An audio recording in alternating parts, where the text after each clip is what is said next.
Hello एमर्स, एक बार पुनः हम लोग आ गए हैं अपने लेक्चर एंड टॉपिक को आगे बढ़ाने के लिए। तो जैसा कि आप सभी लोग जानते हैं, हम लोग पढ़ रहे थे वृत्त, और वृत्त में हम लोगों ने देख लिया था 10.1 यानी 10.1 प्रमेय थ्योरम, ठीक है, जहाँ पे हमने ये देखा था कि वृत्त पे यदि हम कोई स्पर्श रेखा खींचेंगे यानी कोई टेंजेंट ड्रॉ करेंगे, वो जो टेंजेंट होगा वो रेडियस के यानी सर्कल के रेडियस के क्या होगा, लंब होगा। ओके, ये बातें हम लोगों ने सीख ली है। अब हम 10.1 एक्सरसाइज को सॉल्व करेंगे।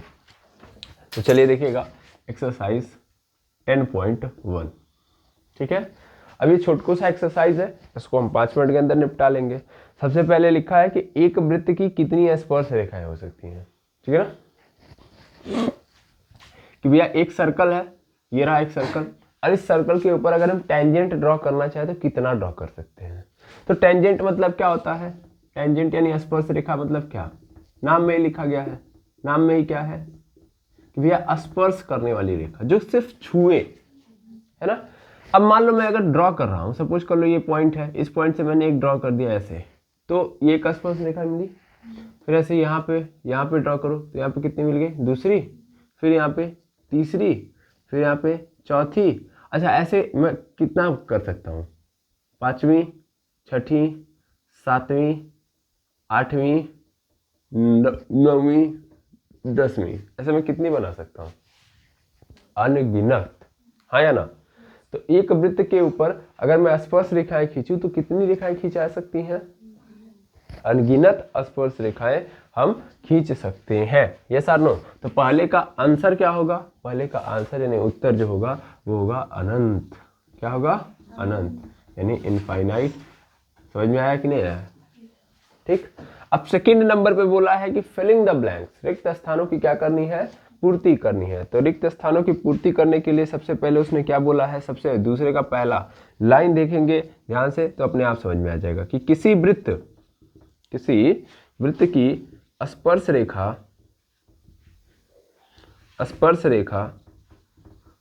रेखा उसे बिंदुओं पर प्रतिच्छेदित करती है, बिंदुओं पर प्रतिच्छेदित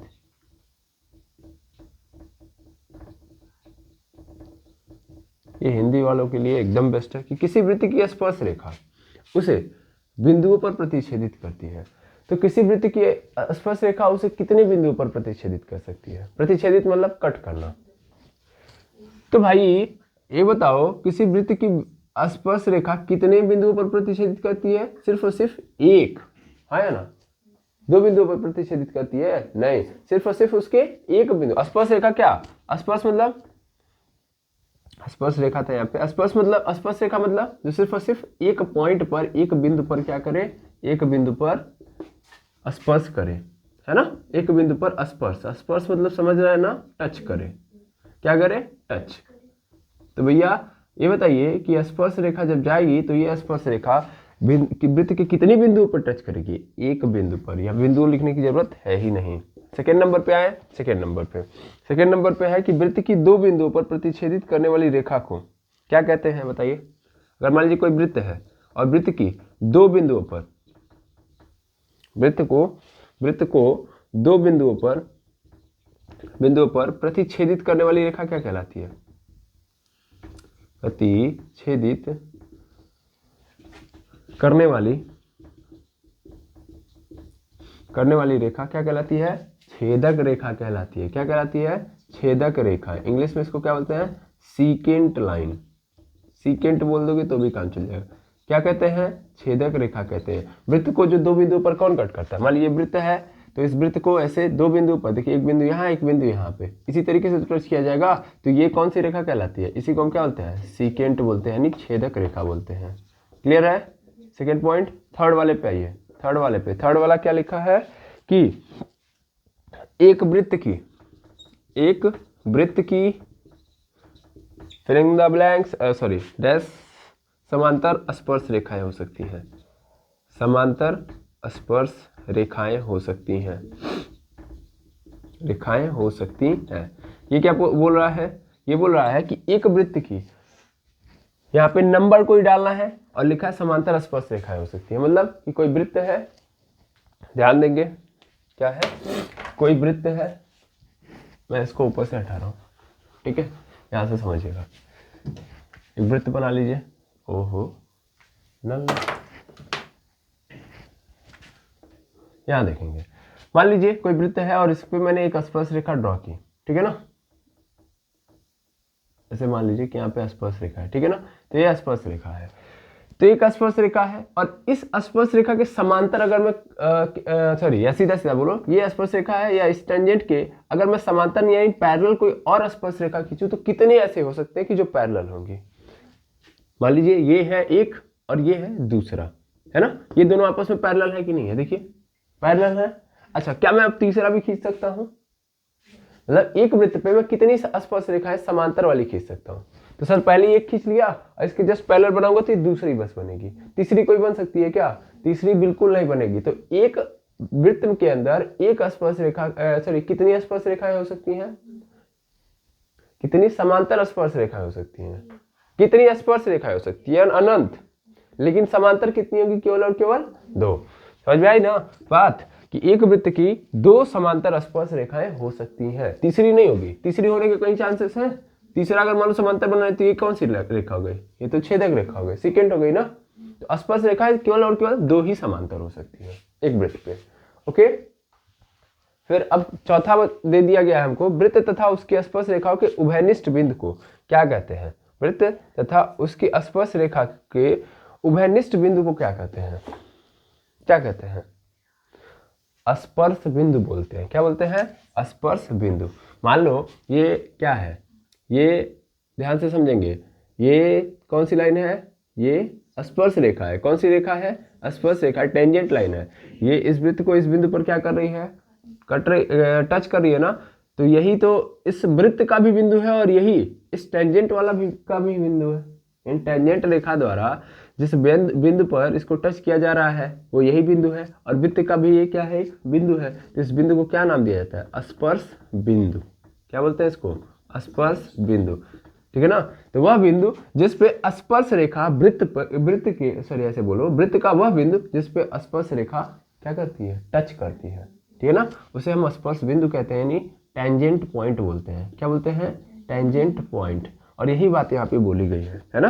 तो यहाँ पे चौथे में आपको क्या डाल देना है? टेंजेंट पॉइंट, यानी स्पर्श बिंदु। क्लियर है? आया ना? तो स्पर्श बिंदु फिल कर लेंगे, ठीक है। आई होप चारों के चारों ये फिलिंग द ब्लैंक्स आपको समझ में आ गए होंगे। अब आगे बढ़ते हैं, आगे बढ़ते हैं।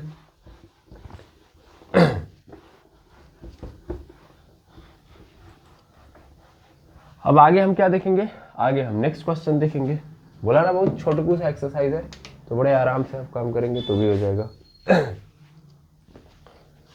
अब तीसरे नंबर पे आता है हमारे पास क्वेश्चन है कि 3 सेंटीमीटर त्रिज्या वाले एक वृत्त के बिंदु P पर स्पर्श रेखा PQ केंद्र O से जाने वाली एक रेखा बिंदु Q पर इस प्रकार मिलती है कि OQ बराबर 12 सेंटीमीटर। PQ की लंबाई बताइए।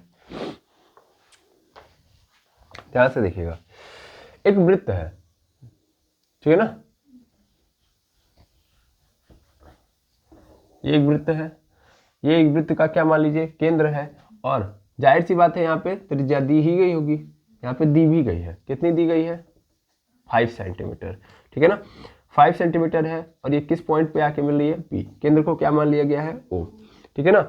अब लिखा क्या है कि P पर स्पर्श रेखा PQ, इस P पर स्पर्श रेखा कौन सी हमने खींची है? PQ, खींचा ऐसे PQ, ठीक है।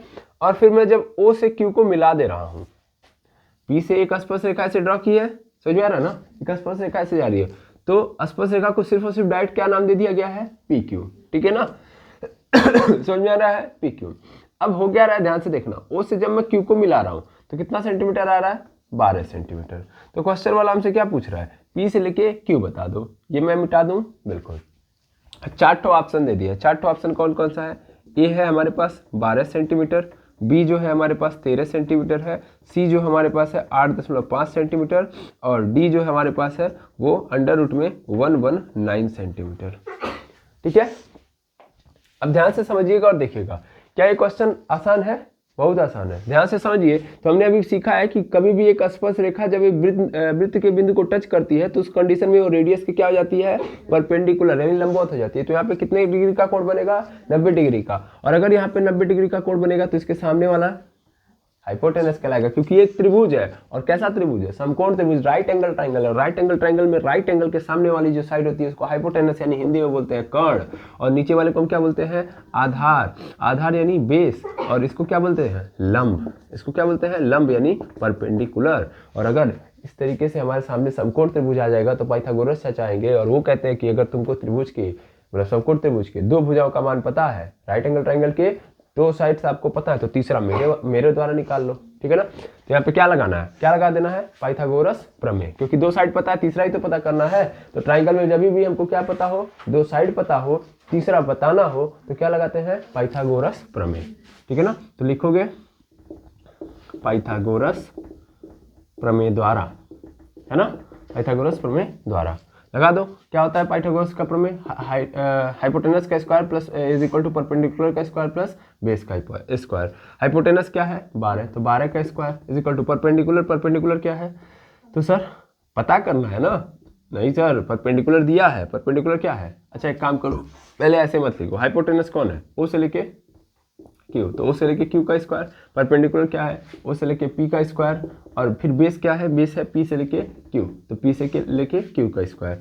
ओ से लेके क्यू क्या है, सॉरी ओ से लेके क्यू 12 है तो 12 का स्क्वायर। ओ से लेके पी 5 सेंटीमीटर है, 5 सेंटीमीटर। पी प्लस पी से लेके क्यू नहीं पता, वही पता करना है। 12 का स्क्वायर 144, 5 का स्क्वायर कितना होता है 125, सॉरी 5 का स्क्वायर 25 होता है, ना कि 125, ठीक है। तो इधर मैंने डायरेक्ट इसको बुला लिया तो प्लस में रहेगा, इधर आएगा तो माइनस, तो पी क्यू स्क्वायर।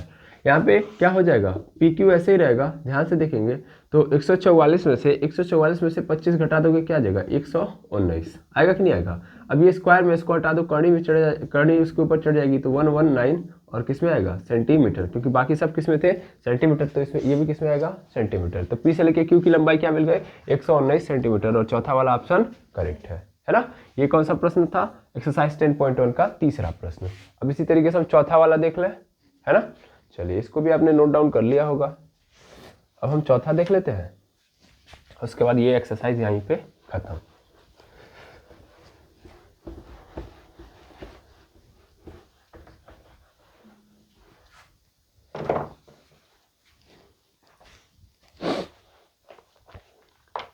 अब देखिएगा क्वेश्चन क्या लिखा गया कि एक वृत्त खींचिए और एक दी गई रेखा के समांतर दो ऐसी रेखाएं खींचिए कि उनमें से एक स्पर्श रेखा हो तथा दूसरी छेदक रेखा हो।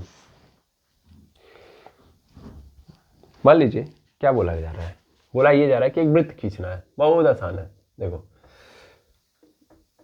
एक वृत्त खींच लिया मैंने, ठीक है ना, और कह रहा है कि एक दी गई रेखा के समांतर दो ऐसी रेखाएं खींची हैं कि इनमें से एक क्या हो, स्पर्श रेखा और दूसरी छेदक रेखा हो। मान लीजिए कि मैंने यहाँ पे एक लाइन ड्रॉ कर दी, एक काम करता हूँ, एक ऐसी रेखा यहाँ पे रख ली, कैसी है ये, अप्रतिच्छेदित रेखा है, चौथे नंबर का देखिएगा। अब मुझे इस रेखा के समांतर दो रेखाएं खींचनी है, ठीक है ना, इस लाइन के पैरेलल दो लाइन खींचनी है। इस लाइन को मैं नाम देता हूं ए बी। अब मैंने एक लाइन ड्रॉ की, एक लाइन यहां पे ड्रॉ की, चाहे यहां पे ड्रॉ करो, ये डी ई। ये बताओ ये कौन सा लाइन है, ये कैसी रेखा है, छेदक रेखा है कि नहीं है, सेकेंड लाइन है कि नहीं है, क्योंकि ये वृत्त को क्या कर रही है, वृत्त को दो भागों में, नहीं सर दो भागों से, दो बिंदुओं पर क्या कर रही है, कट कर रही है। तो ये क्या हो गई, छेदक रेखा। और फिर मैंने देखिएगा इसी के जस्ट पैरेलल, इसी के जस्ट पैरेलल,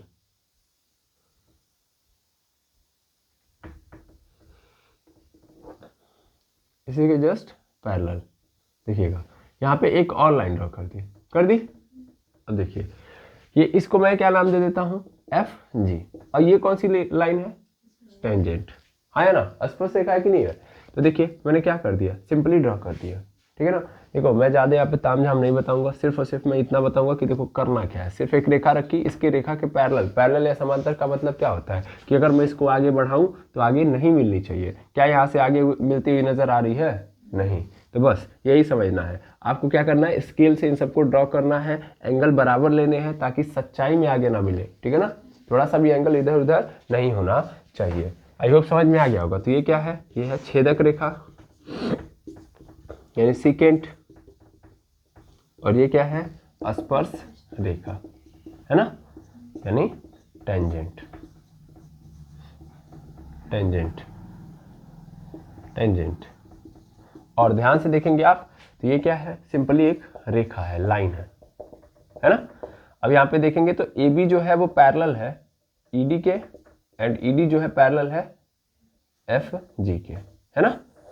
यस और नो, बस हो गया। आई होप चौथा वाला भी समझ में आ गया होगा। इसी उम्मीद के साथ आज के लेक्चर को एंड करूंगा। मिलूंगा नेक्स्ट लेक्चर में। Thank you very much hammers.